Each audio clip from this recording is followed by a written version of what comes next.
Hello children, तो मैं आज आपको 10वीं कक्षा का 5वां पाठ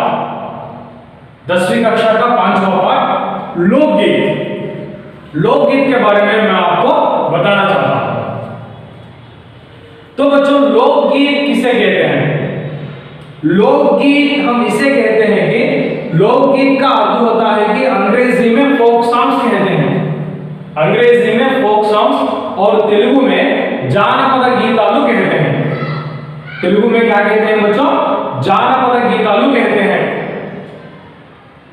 तो बच्चों, लोकगीत इस पाठ के निबंधकार हैं भगवत शरण उपाध्याय। इस पाठ के निबंधकार भगवत शरण उपाध्याय। और लोकगीत एक निबंध का पाठ है। कैसा पाठ है बच्चों? निबंध। लोकगीत एक निबंध का पाठ है। निबंध का अर्थ क्या होता है? निबंध का अर्थ होता है कि बांधना। निबंध का अर्थ होता है कि बांधना यानी टाई करना। बांधना का अर्थ होता है कि टाई करना, यानी किसी विषय को या कहानी हो या किसी संगठन हो, वे बताते समय या बोलते समय आकर्षित करना, इसी को कहते हैं बांधना। यानी కట్టడి, తెలుగులో దీన్ని మనము కట్టడి చేయడం అంటాము. లోకగీత్ అనేటువంటిది ఒక నిబంధనకి సంబంధించినటువంటి టాపిక్. నిబంధన అంటే ఏంటంటే హిందీలో బాంధన అంటారు. బాంధన అంటే ఏంటంటే కట్టడి చేయడం. ఏదైనా ఒక విషయాన్ని మనం చెప్తున్నప్పుడైనా, ఒక సంఘటనను మనం వివరిస్తున్నప్పుడైనా, లేదా ఒక స్టోరీ అనేటువంటి దాన్ని మనం చెప్తున్నప్పుడైనా కానివ్వండి, ఇతరులని మనం కంపల్సరీగా ఆకర్షించడం, అట్రాక్ట్ చేయడం, దాన్ని మనము బాంధన అంటే కట్టడి చేయడము అంటారు. ఓకే, అలాంటి ఒక గొప్ప లెసనే लोकगीत। इस लोकगीत के निबंधकार हैं भगवत शरण उपाध्याय। इस लोकगीत के निबंधकार हैं बच्चों भगवत शरण उपाध्याय। तो भगवत शरण उपाध्याय के बारे में, भगवत शरण उपाध्याय हिंदी साहित्य के एक प्रमुख रचनाकार हैं। हिंदी साहित्य के एक प्रमुख रचनाकार हैं। इनका जन्म 1910 में हुआ। इनका जन्म 1910 में हुआ। और इनकी विशेषता यह है कि कहानी लिखने में या कविता लिखने में या हिंदी साहित्य लिखने में या बाल साहित्य लिखने में या रिपोर्टास, इस तरह से एक विशेषता छाप छोड़ी है। इस तरह से यानी जो मैं आपको बता रहा था, कविता हो, कहानी हो, रिपोर्टास हो, बाल साहित्य हो, अपनी अपनी विशेषता को छाप छोड़ी है। इसीलिए इनके कुछ रचनाएं हैं। विश्व साहित्य की रूपरेखा, कालिदास का भारत, टूटा आम, गंगा गोदावरी आदि इनके प्रमुख रचनाएं हैं। ओके, सो इस पाठ के निबंधकार हैं भगवत शरण उपाध्याय. హిందీ సాహిత్యంలో తనకంటూ ఒక ప్రత్యేక గుర్తింపు అనేటువంటిది తెచ్చుకున్నటువంటి ఒక గొప్ప రచనాకార్ భగవత్ శరణ్ ఉపాధ్యాయ. ఆయన ఎప్పుడు జన్మించారంటే 1910లో ఈయన జన్మించాడు. ఈయన దేంట్లో తన యొక్క ప్రత్యేకత అనేటువంటి దాన్ని చాటుకున్నారంటే స్టోరీస్ రాయడంలోనైనా, కవితలు అనేటువంటి రాయడంలోనైనా, అలానే బాల సాహిత్యం, పిల్లలకు సంబంధించినటువంటి సాహిత్యాలు అనేటువంటి రాయడంలోనైనా కానివ్వండి, తనకంటూ ఒక ప్రత్యేకతను చాటు చెప్పుకున్నటువంటి వ్యక్తి భగవత్ శరణ్ ఉపాధ్యాయ. ఆయన రాసినటువంటి కొన్ని రచనలు అనేటువంటివి చూసామనుకోండి, విశ్వ సాహిత్యకి రూపురేఖ, गंगा गोदावरी, कालिदास का भारत, टूटा आदि इनकी प्रमुख रचनाएं हैं. इन राष्ट्रपति కొన్ని ఇంపార్టెంట్ అయినటువంటి రచనలు. సో కవి పరిచయం మర్చిపోవద్దు పిల్లలు, कंपलसरी कवि परिचय ని చదవండి. ओके, सो आप डेफिनेटली कवि परिचय को आसान से पढ़िए और समझिए. तो पाठ के बारे में, सो लेसन जो है, ओके, पाठ है लोकगीत. ओके, तो लोकगीत का ये है कि जानपद गीतालु यानी फोक सॉन्ग्स. ये इस लोकगीत को भगवत शरण उपाध्याय ने इस पाठ में कई तरह के लोकगीतों के बारे में वर्णन किया है, कई तरह के लोकगीतों के बारे में वर्णन किया है।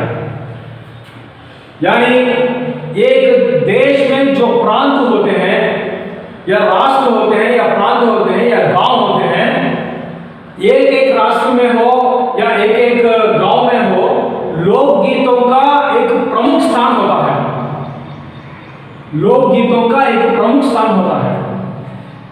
यानी किस राष्ट्र में कौन सा लोकगीत एक प्रमुख लोकगीत है, यानी उन लोकगीतों को वहां रहने वाले लोग किस तरह गाते हैं,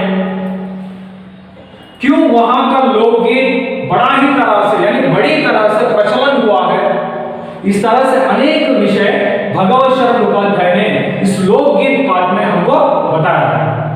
అంటే చూడండి ఇక్కడ ఏమన్నారంటే, ఇక్కడ నేను ఏం చెప్పానంటే, భగవత్ శరణ్ ఉపాధ్యాయ అనేటువంటి వారు ఈ యొక్క లోక్గీత్ అనేటువంటి లెసన్ లో మన దేశంలో ఉండేటువంటి ఎన్నో ప్రాంతాలు, ఎన్నో రాష్ట్రాలు, ఆ రాష్ట్రాల్లో ఉండేటువంటి ప్రాంతాలు, ఆ ప్రాంతాల్లో ఉండేటువంటి పల్లెటూర్లు లో పాడుకునేటువంటి పాటలు అనేటువంటి వాటి గురించి ఇక్కడ భగవత్ శరణ్ ఉపాధ్యాయ అనేటువంటి వాళ్ళు మనకు లోక్గీత్ అనేటువంటి లెసన్ లో వివరించడం జరిగింది. అంటే ఒక్కొక్క లోక్గీత్ అనేటువంటిది ఆ ప్రాంతంలో ఎందుకంత ఇంపార్టెంట్ అనేటువంటిది ఇస్తారు, ఏ ప్రాంతానికి ఏ ఫోక్ సాంగ్స్ అనేటువంటిది వాళ్ళు ఎందుకు అంతగా దాన్ని పాపులారిటీ ఎందుకు అంత పాపులర్ అనేటువంటిది ఎందుకు అయ్యింది, అండ్ ఆ ఫోక్ సాంగ్స్ అనేటువంటిది ఎలా పాడతారు, ఎందుకు ఫోక్ సాంగ్స్ అనేటువంటివి వాళ్ళకు ఎందుకంత ఆ విధంగా దాన్ని కాలాన్ని బట్టి చివరికి దాన్ని ఎందుకు ముందుకు తీసుకెళ్లారు అనేటువంటి ఎన్నో విషయాలు అనేటువంటివి మనకు భగవత్ శరణ్ ఉపాధ్యాయ లోక్గీత్ అనేటువంటి పాటలో మనకు వివరించడం జరిగింది. అలాంటి ఒక మంచి లెసనే, అలాంటి ఒక జానపద గీతాలకు సంబంధించినటువంటి లెసనే लोकगीत। तो देखिए एक जमाने में यानी देखिए बच्चों, शास्त्रीय संगीत और लोकगीत इन दोनों का अटूट संबंध है। शास्त्रीय संगीत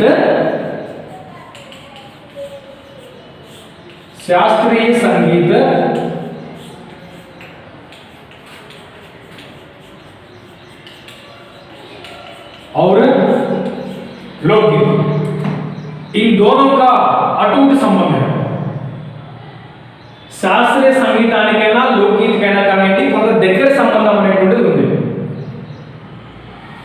यानी शास्त्रीय संगीत एक प्राचीन काल से ही आता हुआ संगीत है।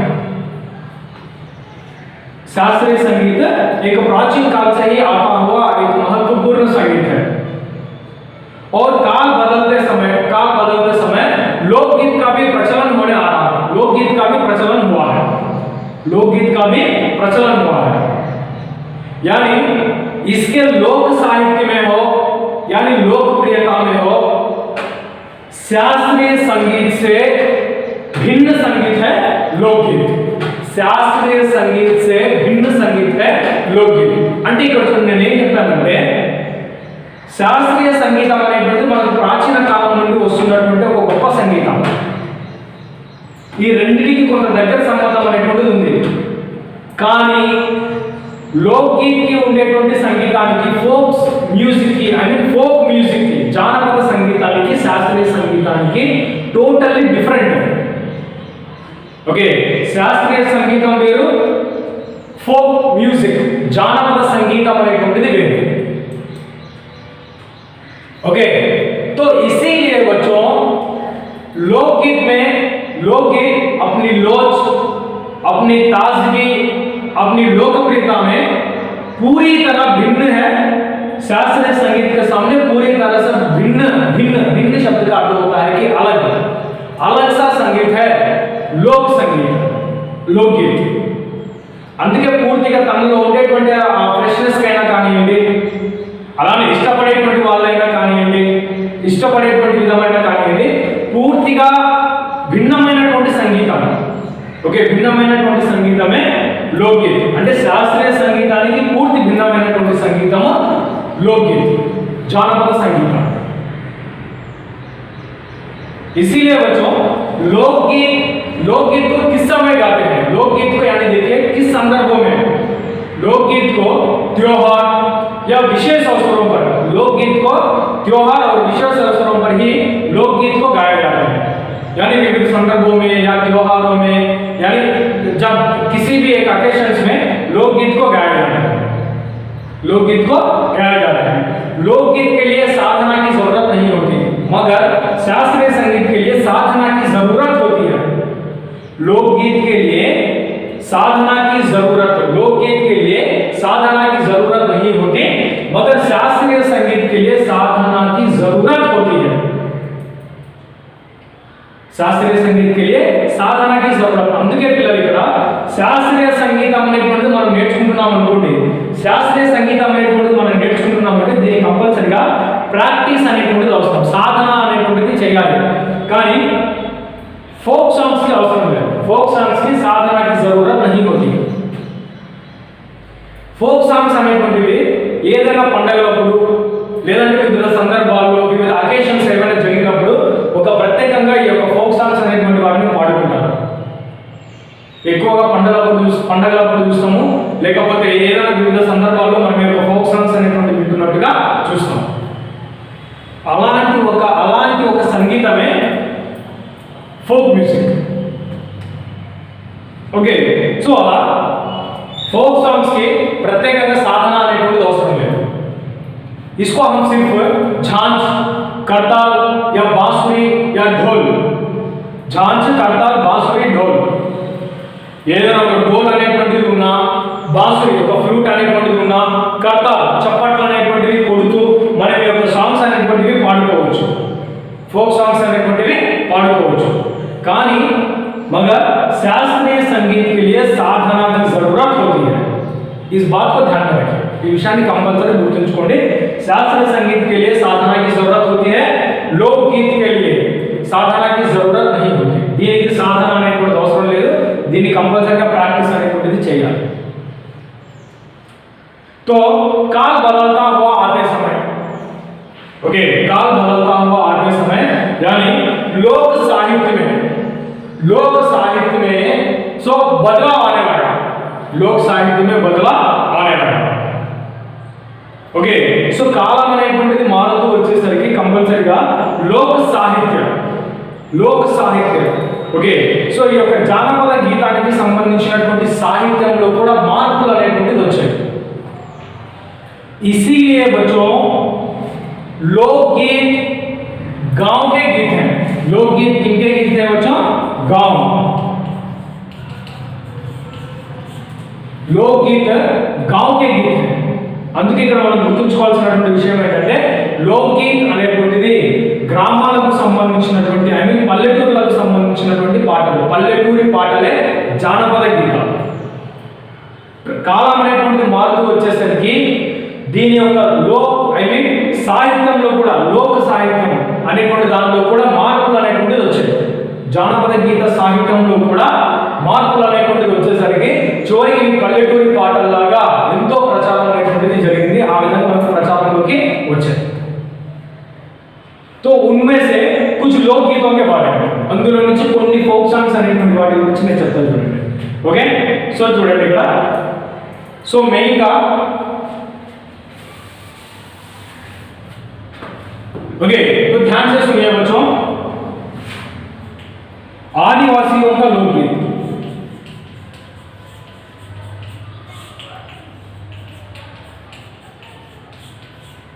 आदिवासियों के गीत गोंड खांड भील संताल, गोंड खांड भील संताल, गोंड खांड भील संताल आदिवासियों के गीत हैं। इस तरह से जो प्रचार में आया हुआ जो संगीत है, यानी जो गीत है लोकगीत, उनमें से एक प्रमुख लोकगीत है आदिवासियों के लोकगीत। गोंड खांड भील संताल। ध्यान से सुनिए बच्चों, జాగ్రత్తగా వినండి। ఎప్పుడైతే కాలం అనేటువంటిది మారుతూ వచ్చిందో కాలానికి తగ్గట్టుగానే ఎంతగానో ప్రాముఖ్యతలోకి వచ్చినటువంటి ఫోక్ సాంగ్స్ ఆదివాసులకు సంబంధించినటువంటి ఫోక్ సాంగ్స్, ట్రైబల్ పీపుల్ సంబంధించినటువంటి సాంగ్స్, ट्राइबल पीपल संबंधिंచినటువంటి सॉन्ग्स गोंड खांड भील संता, यह एक दलीय गायन है। दलीय गायन, दलीय गायन ఒక ग्रुप सॉन्ग 20-20 या 30-30 लोग एक दल बांधकर 20-20 या 30-30 लोग एक दल बांधकर ये आदिवासी यानी गोंड खान भील संताल इन लोकगीतों को गाते हैं। అంటే 20-20 और 30-30 మెంబర్స్ ఒక గ్రూప్ లాగా ఏర్పడి ఆ విధంగా ఒక గ్రూప్ లాగా ఏర్పడి పాడుకునేటువంటి సాంగ్ है आदिवासियों का लोकगीत गोंड खांड भील संताल। गोंड खांड भील संताल, गोंड खांड भील संताल। और उसी तरह से दूसरा लोकगीत है पहाड़ियों का लोकगीत।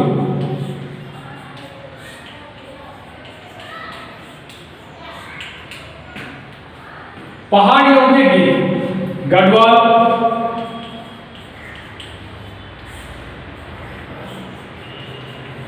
किन्नौर, कांगड़ा, गढ़वाल किन्नौर, गढ़वाल किन्नौर कांगड़ा, पहाड़ियों के गीत। ध्यान से सुनिए बच्चों, आदिवासियों के गीत गोंड खांड भील संताल, पहाड़ियों के गीत गढ़वाल किन्नौर कांगड़ा, गढ़वाल किन्नौर कांगड़ा, ये पहाड़ियों के लोकगीत हैं। इनमें भी यानी इन पहाड़ियों के गीतों में भी विविध रूप होते हैं, इसलिए इनका अलग नाम पहाड़ी कहा जाता है। इनका अलग नाम इनका अलग नाम पहाड़ी,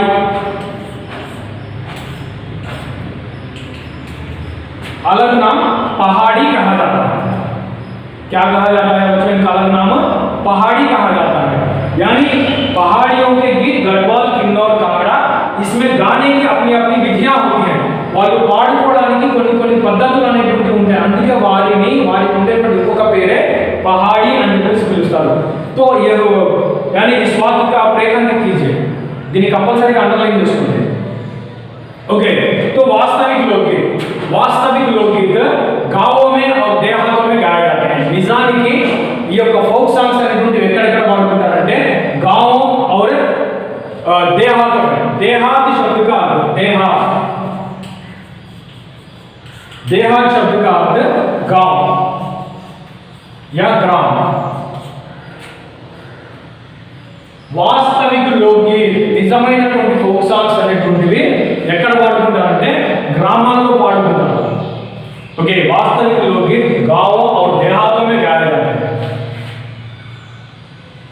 ओके, तो इस तरह से दूसरा लोकगीत, दूसरे चैता कजरी बारहमासा, चैता कजरी बारहमासा, चैता कजरी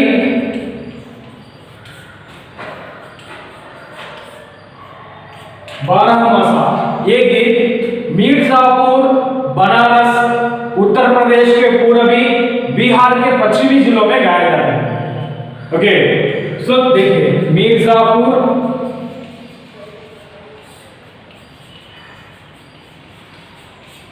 बनारस, उत्तर प्रदेश और बिहार। ओके, चैता कजरी बारहमासा आदि के मिर्जापुर, बनारस, उत्तर प्रदेश के पूर्वी जिलों में, बिहार के पश्चिमी जिलों में चैता कजरी बारहमासा आदि गीत गाए जाते हैं, आदि गीत गाए जाते हैं। ध्यान से सुनिए बच्चों, ये फोक सॉन्ग्स को आप ध्यान में रखिए। फोक सॉन्ग्स అనేటువంటి కంపల్సరీ మైండ్ లో ఫీడ్ చేసుకోండి। ओके, चैता कजरी बारहमासा आदि गीत मिर्जापुर, बनारस, उत्तर प्रदेश के पूर्वी जिलों में, बिहार के पश्चिमी जिलों में गाए जाते हैं। ओके, और उसी तरह से पंजाब का लोकगीत, पंजाब का लोकगीत माहिया, माहिया, हीर रांझा,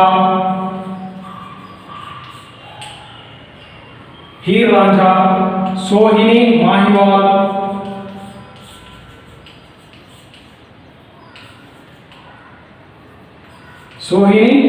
माहिवाल, आदि पंजाब के लोकगीत। और बंगाल के लोकगीत, बंगाल का लोकगीत बाउल और भतियाली, बंगाल का लोकगीत। पंजाब में माहिया, हीर रांझा, सोहनी, माहिवाल आदि गीत गाए जाते हैं। और बंगाल का लोकगीत है बाउल और भतियाली, ये बंगाल का लोकगीत। और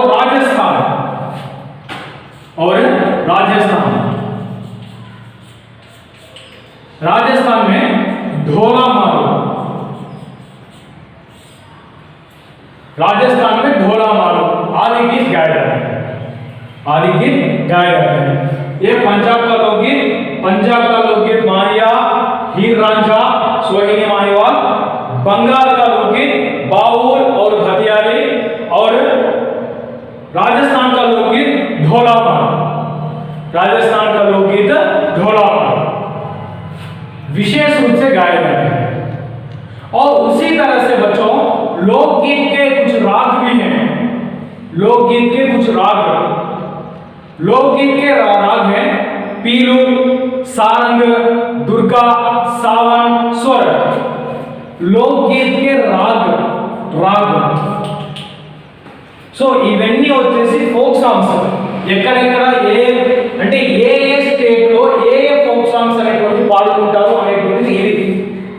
లోకగీత్ కి సంబంధించినటువంటి రాగాలు అనేటువంటి ఉన్నాయి, రాగాలు. ఓకే, పీలు, సారంగ, दुर्गा, सावन, सोरन. पीलू, सारंग, दुर्गा, सावन, सोरन ये लोकगीत के राग हैं. ये क्या है बच्चों? लोकगीत के राग. इवన్నీ लोकगीताనికి సంబంధించినటువంటి రాగాలు. ओके, तो इसीलिए बच्चों इनके गाने वाले और इसको रचने वाले अधिकतर गांव के लोग ही होते हैं. అందుకే పిల్లలు ఇక్కడ వీటిని ఎక్కువగా పాడేవాళ్ళు, అలానే వచ్చేసి రచించేటువంటి వాళ్ళు, సాంగ్స్ అనేటువంటి రచించేటువంటి వాళ్ళు ఎక్కువగా ఎవరు అంటే గావ్ కే లోగ్ ఎక్కువగా దీన్ని పాడేవాళ్ళు వాళ్ళే, అలానే వచ్చేసి దాన్ని రచించేటువంటి వాళ్ళు కూడా వాళ్ళే. ओके, सो అలానే ఇంకొకటి వచ్చేసి भोजपुरी का एक प्रमुख और एक लोकगीत है विदेशिया. भोजपुरी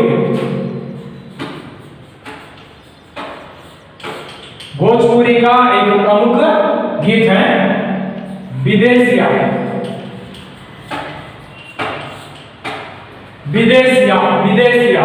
भोजपुरी का एक प्रमुख लोकगीत विदेशिया. ये बिहार में अधिकतर गाए जाते हैं. भोजपुरी के साथ साथ बिहार में अधिकतर गाए जाने वाले लोकगीत हैं विदेशिया लोकगीत.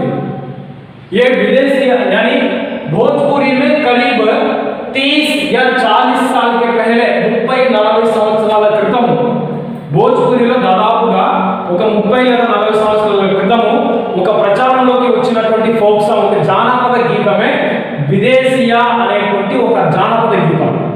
దీన్ని ఎక్కువగా భోజ్పురితో పాటు బీహార్లో ఉండేటువంటి ప్రజలు కూడా ఎక్కువగా దీన్ని ఇష్టపడతారు. ओके, इसमें हर एक तरह से एक रकम इसमें होता है. यानी देखिए इसमें विरह और परदेसी प्रेमी, रसिक प्रिया और प्रियाओं की बात इसमें रहती है. ఇందులో వచ్చేసి రసప్రియ और प्रियाओं की बात, అలానే విరह, కరుణ एंड दया, इस तरह से कई बातें विदेशी गीत में होती है। దీంట్లో వచ్చేసి ఎక్కువగా ఈ భోజ్పురిలో ఎక్కువగా ఎందుకంత ఇష్టపడతారంటే రసప్రియ और प्रियाओं की बात, ప్రేమికులకు సంబంధించినటువంటి గీతాలు ఉంటాయి। ఓకే, అలానే పరదేశీ ప్రేమి, మన దేశం మీద మనకు ఉండేటువంటి ప్రేమ, దాని మీద సాంగ్స్ అనేటువంటి ఉంటాయి। ఓకే, అలానే కరుణ, దయతో కూడినటువంటి పాటలు, అంటే అన్ని రకాలైనటువంటి పాటలు అనేటువంటివి ఈ విదేశీయ అనేటువంటి లోక్ గీతులు ఐ మీన్ ఈ యొక్క ఫోక్ సాంగ్స్ లో ఉంటాయి। इसीलिए भोजपुरी में एक प्रमुख लोकगीत है विदेशिया लोकगीत, ये बिहार में अधिक लोग गाया करते हैं। और उसी तरह से दूसरा है जंगल जातियों का लोकगीत बिरहा, जंगल जातियां। ओके, जंगल जातियों का लोकगीत है बिरहा। और दूसरा है जंगल जातियों का लोकगीत।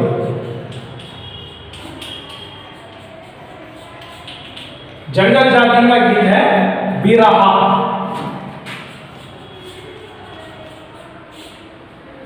जंगल जाति का गीत है बिरहा। और उसी तरह से दूसरा एक प्रमुख लोकगीत है बुंदेलखंडी का, बुंदेलखंडी।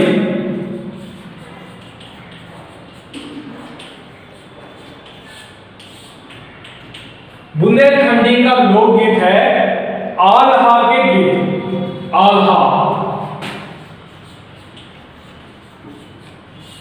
आल्हा, बुंदेलखंडी का गीत है आल्हा। यानी इसके बारे में, आल्हा के बारे में थोड़ा ध्यान से सुनिए बच्चों। बुंदेलखंडी का लोकगीत, बुंदेलखंडी का लोकगीत है आल्हा। आल्हा के बारे में मैं आपको बता रहा हूं। आल्हा और उदल, आल्हा और उदल, इनकी वीरता के बारे में, इनकी वीरता के बारे में चंदेल राजाओं के राजकवि जगनिक से माना जाता है। जगनिक, ओके, इनकी वीरता के बारे में जगनिक से ही माना जाता है। ओके, आल्हा और उदल, आल्हा और उदल चंदेल राजाओं के यानी राजकवि जगनिक से माना जाता है। यानी जगनिक ने इनकी वीरता के बारे में, इनकी वीरता के बारे में अपनी यानी अपने ग्रंथ में बखान किया है, अपने ग्रंथ में बखान किया है। तो थोड़ा ध्यान से सुनिए, జాగ్రత్తగా వినండి। బుందేల్ఖండిలో ఎక్కువగా ఇష్టపడి పాడుకునేటువంటి పాటే ఆల్హా అనేటువంటి ఫోక్ సాంగ్, ఆల్హా అనేటువంటి ఫోక్ సాంగ్। ఈ యొక్క ఆల్హా అనేటువంటి ఫోక్ సాంగ్ అనేటువంటిది ఆల్హా ఔర్ ఉదల్, ఆల్హా ఔర్ ఉదల్ అనేటువంటి ఇద్దరు వ్యక్తుల గురించి చందేల్ రాజుల యొక్క కాలంలో ఉన్నటువంటి ఒక రాజకవి, చందేల్ రాజుల యొక్క కాలంలో ఉండేటువంటి ఒక రాజకవి, ఆయన పేరే జగనిక్, ఆయన పేరే జగనిక్। జగనిక్ అనేటువంటి ఒక కవి తన యొక్క గ్రంథంలో ఆల్హా అలానే వచ్చేసి ఊదల్ అనేటువంటి ఇద్దరు వ్యక్తుల యొక్క వీరత్వం గురించి తను రాసుకోవడం జరిగింది। ఆయన యొక్క గ్రంథంలో వారిద్దరు ఆ వీరుల గురించి ఆయన ఒక చరిత్ర అనేటువంటిది రాసుకోవడం జరిగింది। ఈ విధంగా కాలం అనేటువంటిది మారుతూ వచ్చేసరికి వీరి యొక్క వీరత్వానికి గుర్తుగానే ప్రజెంట్ ఉండేటువంటి లోక సాహిత్యానికి సంబంధించినటువంటి రచనాకారులు ఐ మీన్ రైటర్స్, ప్రజెంట్ ఉన్నటువంటి రైటర్స్ అనేటువంటి వారు వీళ్ళకి సంబంధించినటువంటి వీరత్వాన్ని పాట రూపంలో రాసి దాన్ని ప్రజెంట్ చేయడం అనేటువంటిది జరిగింది। అలా మనకు ఈ విధంగా పాపులారిటీ సంపాదించుకున్నటువంటి ఫోక్ సాంగే ఆల్హా అనేటువంటి ఫోక్ సాంగ్। ఇది ఒక వీరత్వానికి గుర్తుగా పాడుకుంటారు। ఆనాడు జగనిక్ అనేటువంటి వారు వీరి యొక్క వీరత్వం గురించి ఆయన గ్రంథంలో రాసుకున్నట్టు ఆయన యొక్క మాటలనే, ఆయన గ్రంథంలో ఉన్నటువంటి విషయాలు అనేటువంటి వాటినే ఇప్పుడు ఉండేటువంటి రచనాకారులు అనేటువంటి వాళ్ళు సో వీరత్వానికి గుర్తుగా వాళ్ళ గురించి పాటలు అనేటువంటివి రచించడం అనేటువంటిది జరిగింది। इस तरह से बुंदेलखंडी का लोकगीत आल्हा एक प्रमुख लोकगीत जैसा माना जाता है। और उसी तरह से कालिदास ने भी कई लोकगीतों के बारे में लिखा है। ओके, सोहन, सेहरा, बानी आदि कालिदास के सोहन सेहरा बाणी आदि कालिदास के लोकगीत। यानी लोकगीत कई प्रकार है, नहाने जाते समय, नहाने आते समय, या जोनार, मटकोड़, विवाह या त्योहार, यानी प्रेम युक्त गाली जैसे कई लोकगीत हैं। लोकगीत అనేటువంటిది నంబర్ ఆఫ్ టైప్స్. ఓకే, त्योहार పండగలప్పుడు వాడుకుంటారు. జోనార్ ఏమైనా విందు వినోదాలు అనేటువంటివి జరుపుకున్నప్పుడు. వివాహం, ఓకే, మ్యారేజ్ అకేషన్ లోనైనా కానివ్వండి. నహానే జాతే సమయం, నదులలో ఏదైనా ఒక పవిత్రమైనటువంటి స్నానం అనేటువంటిది ఆచరించడానికి వెళ్తున్నప్పుడైనా, ఆచరించి వస్తున్నప్పుడైనా కానివ్వండి. అలానే జన్మదిన్, పుట్టినరోజు సందర్భంలోనైనా కానివ్వండి. ఇలా ఎన్నో రకాలైనటువంటి సందర్భాల్లో పాడుకునేటువంటి ఎన్నో రకాలైనటువంటి పాటలే लोकगीत। इस तरह से कई तरह से लोकगीत माने जाते हैं, गाए जाते हैं। समझ में आ रहा बच्चों? कई तरह के लोकगीत हैं। उनमें से कुछ लोकगीत नदियों में नहाते समय, नदियों से पानी नहाकर आते समय, यानी जाते समय आते समय, जन्मदिन के अवसर पर, विवाह, जोड़ा, मटकोड़ और प्रेमिक गाली, ఓకే, టీజింగ్ అనేటువంటిది చేస్తున్నప్పుడు, ప్రేమగా టీజింగ్ అనేటువంటిది చేస్తున్నప్పుడు అయినా కానివ్వండి ఈ పాటలు అనేటువంటివి పాడుకుంటారు. ఓకే, కాళిదాస్ లాంటి వాళ్ళు కూడా వారి యొక్క గ్రంథంలో ఈ యొక్క లోకగీతకు ఒక ప్రత్యేకమైనటువంటి స్థానం అనేటువంటిది ఇవ్వడం జరిగింది. और विद्यापति के लोकगीत, ओके, और एक प्रमुख है विद्यापति के लोकगीत। ओके, विद्यापति के लोकगीत।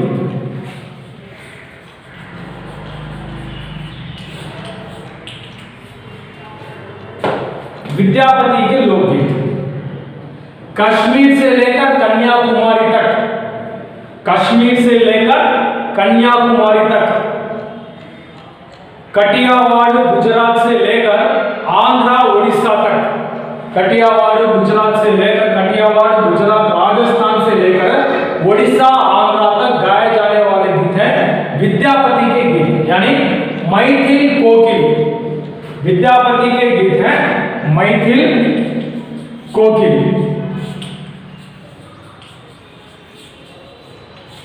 मैथिल कोकिल विद्यापति के गीत हैं, मैथिल कोकिल विद्यापति के गीत हैं। ये कश्मीर से लेकर कन्याकुमारी तक, राजस्थान और गुजरात, कटियावाड़ राजस्थान से लेकर उड़ीसा आंध्र तक गाए जाने वाले गीत हैं विद्यापति के गीत। और उसी तरह से और एक प्रमुख लोकगीत है गुजरात का लोकगीत, गुजरात का लोकगीत, गुजरात का लोकगीत, गुजरात का लोकगीत है गरबा। गुजरात का लोकगीत है गरबा। यह एक दली गायन है, यह एक दली गायन है। This one also one of the group song, ఇది కూడా ఒక గ్రూప్ సాంగ్. గుజరాత్ లో ఎక్కువగా పాడుకునేటువంటి ఒక ఫేమస్ लोकगीत गरबा को संबंधिंచినటువంటి लोकगीत। इस तरह से बच्चों इसे गाने वाले अधिकतर स्त्रियां होती हैं। गाने वाले अधिकतर कौन बच्चों? स्त्रियां। और स्त्रियों पर ही अधिक गाने भी होते हैं। स्त्रीల మీద ఎక్కువ పాటలు అనేటువంటి ఉంటాయి, వీటిని ఎక్కువగా పాడేటువంటి వాళ్ళు కూడా స్త్రీలే। इस तरह से बच्चों इस पार्ट में यानी मैं इसको खत्म करने वाला हूं, నేను దీన్ని ముగించదలుచుకున్నాను। ओके, सो చూడండి, इस पार्ट में मैं जो कुछ भी आपको बताया गया था, पहले पहल आप इन सब गीतों के बारे में जानिए। एक बार सीख लीजिए, इस पार्ट को ध्यान से पढ़िए, इस पार्ट को ध्यान से पढ़िए, कई परिचय पढ़िए, और उसी तरह से इस पार्ट को ध्यान से पढ़कर यहाँ पर मैं जो लिखा गया जो लोकगीत है, यहाँ पर मैं लिखा गया जो लोकगीत है, इन लोकगीतों को और ध्यान से पढ़कर समझिए।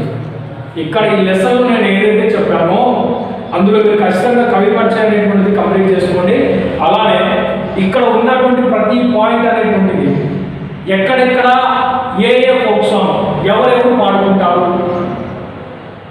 ఓకే, కహా కహా కౌన్ సే గీత్ కౌన్ గాతే हैं, ఓకే, ఎక్కడెక్కడ ఎవరు ఏ ఏ పాటలు పాడుకుంటారు అనేటువంటి टोटल इंफॉर्मेशन। ओके, तो ध्यान से पढ़िए और समझिए। आपको जो कुछ भी शंकाएं हैं सो इसके बारे में मैं जो कुछ भी जानकारी मैं आपको वीडियो किताब की जो भी जानकारी है मैं आपको वीडियो द्वारा बता दूंगा और भेजूंगा।